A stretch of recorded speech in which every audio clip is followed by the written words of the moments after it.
கிறிஸ்துவுக்குள் பிரியமுள்ள சகோதர சகோதரிகளே, பலன் தரும் தேவன் எபிசோட் 1330 கர்த்தரை துதிக்கிறேன், மகிமைப்படுத்துகிறேன். இந்த நாளிலும் நீதிமொழிகள் 10ஆம் அதிகாரம் 6வது வசனத்தை நான் உங்களுக்காக வாசிக்கின்றேன். நீதிமானுடைய சிரசின் மேல் ஆசீர்வாதங்கள் தங்கும். யோசேப்பினுடைய வாழ்க்கையிலே நீதியை விட்டு விலகுவதற்கு பல சந்தர்ப்பங்கள் அவனை நெருக்கின பொழுதெல்லாம் அவன் நீதிமானாய், உத்தமனாய், பரிசுத்தவானாய் வாழ்ந்தான். எனவேதான் அடிமையாக எகிப்துக்கு கொண்டு போகப்பட்ட சூழ்நிலையிலும் கர்த்தர் அவனை ஆசீர்வதித்து உயர்த்தினார். இன்றைக்கும் கூட நீங்கள் உங்கள் வாழ்க்கையில நீதிமானாய் வாழ்வீர்களானால் தேவனுடைய ஆசீர்வாதங்களை பெற்றுக்கொள்வீர்கள்.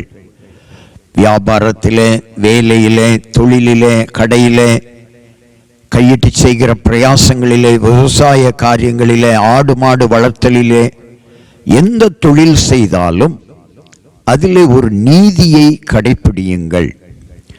நீதிமானாய் நீங்கள் தொழில் செய்வீர்களானால் தேவனுடைய ஆசீர்வாதங்கள் உங்கள் சிரசின் மேல் தங்கும் என்று வேதம் சொல்லுகிறது.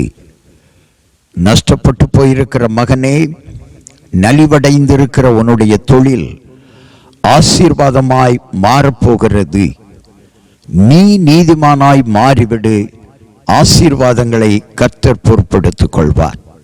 கண்களை மூடி ஜெபிக்கலாம். எங்களை நேசிக்கிற நல்ல தகப்பனே, இன்றைக்கும் யார் யார் வேதனையோடு, துன்பத்தோடு, துயரத்தோடு, நஷ்டங்களோடு வாழ்ந்து கொண்டிருக்கிறார்களோ அவர்கள் வாழ்க்கையிலே லாபங்கள், உயர்வுகள், வெற்றிகள் வருவதற்கு கர்த்தர் உதவி செய்யும்.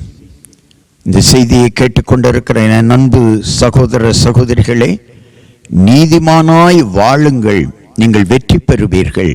உங்கள் கையின் பிரயாசங்களை கர்த்தர் ஆசீர்வதிப்பார். அபரிமிதமான ஆசீர்வாதத்தை நீங்கள் காண்பீர்கள். எண்ணி முடியாத அன்கவுண்டபிள் பிளஸ்ஸிங்ஸ் உங்கள் தொழிலிலே, உங்கள் வாழ்க்கையிலே, உங்கள் வேலையிலே, உங்கள் குடும்பத்திலே நீங்கள் காண்பீர்கள். நீதிமானாய் வாழுங்கள், நீங்கள் வெற்றியுள்ள வாழ்க்கையை காண்பீர்கள். இயேசு கிறிஸ்துவின் நாமத்தில் ஜெபிக்கிறேன் பிதாவே, ஆமென்.